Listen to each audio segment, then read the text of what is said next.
শরীরে ব্যথা অনুভব করি। শুনতেছি যে কাজ আসতেছে, কাজ হবে, কিন্তু কই। প্রায় চলাচল অনুপযোগী হয়ে পড়েছে পিরোজপুরের নাজিরপুর উপজেলার নাজিরপুর বৈঠাকাটা বানারীপাড়া সড়কটি। 17 কিলোমিটার জায়গা জুড়ে পিচ ও পাথর উঠে সৃষ্টি হয়েছে খানাখন্দের। এতে করে প্রায় ঘটে চলেছে সড়ক দুর্ঘটনা। এতে চরম ভোগান্তিতে পড়েছেন এ সড়ক ব্যবহারকারী কয়েক লক্ষ মানুষ। বিগত কয়েক বছর ধরে আমরা শুনতেছি যে কাজ আসতেছে, কাজ হবে, কিন্তু কই, কোনো কিছু নাই। আমরা চাচ্ছি যত দ্রুত সম্ভব এই রাস্তাটা করে আমাদেরকে এই যন্ত্রণা থেকে মুক্তি দেওয়া হোক।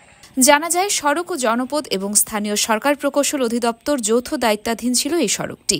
পরবর্তীতে 2015 সালের এক পত্রে সড়ক ও জনপদ বিভাগের অধীনে দেওয়া হয় এটিকে। পরে 2017 সালে আরেকটি পত্রের মাধ্যমে এলজিইডির অন্তর্ভুক্ত করা হয়। দুই দপ্তর আলাদা আলাদা চিঠিতে মালিকানা দেওয়ার ফলে সৃষ্টি হয়েছিল দাপ্তরিক জটিলতার। ফলে সড়কটি নির্মাণে কোনো দপ্তরই ঝুঁকি নিচ্ছিল না।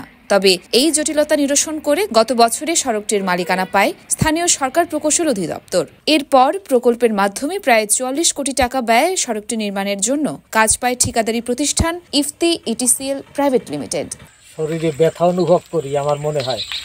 আমার তো আচ্ছা একটা বয়স হয়ে গেছে, যাতায়াত যেদিন করি সেদিন বেশ ব্যথা লাগে শরীরে। 2024 সালের জুন মাসে কাজ শুরু হয় এবং 2025 সালের জুন মাসের মাঝে 4টি ধাপে কাজটি শেষ করার কথা। অথচ এখনও শুরুই হয়নি রাস্তা নির্মাণের কাজ। দীর্ঘদিন ধরে সড়কটি পুনর্নির্মাণ বা মেরামত না হওয়ায় চলাচল অনুপযোগী হয়ে পড়েছে। ফলে পণ্য ও যাত্রী পরিবহনে বাধার সৃষ্টি হওয়ায় স্থবির হয়ে পড়েছে এসব এলাকার ব্যবসা বাণিজ্য। যাত্রী বাড়ি খায় বা আঘাত পায়, এদিকে আমার সিরিয়াস কষ্ট হয়। এদিকে আমার যাত্রী 4-5 জন হইলে আর কোনো যাত্রী ওঠে না।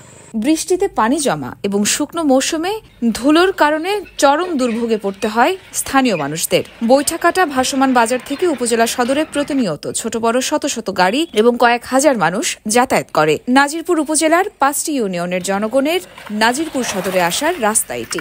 রাস্তাটি নদীর পাশ দিয়ে হওয়ার কারণে এখানে প্রতিনিয়ত মালবাহী ট্রাক চলাচল করে, যার ফলে কোথাও কোথাও নদীতে বিলীন হওয়ার উপক্রম হয়েছে। জরুরি প্রয়োজনে অ্যাম্বুলেন্স বা অন্যান্য গাড়ি পাওয়া নিয়েও তৈরি হয় শঙ্কা।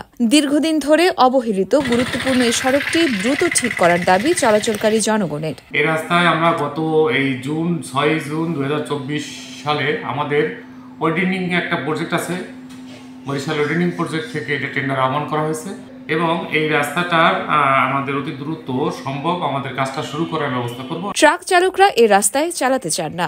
ট্রাক আনতে হলে অতিরিক্ত ভাড়া গুনতে হয়। স্থানীয়রা আরও বলেন, রাস্তাটি প্রায় 15 বছর ধরে কাজ না হওয়ায় 7-8 বছর ধরে খুবই বেহাল দশায় আছে। মানুষ অসুস্থ হলে অ্যাম্বুলেন্সও রাস্তায় ঢুকতে পারে না। ইয়র্মা শাহের জাহান, দেশকাল নিউজ।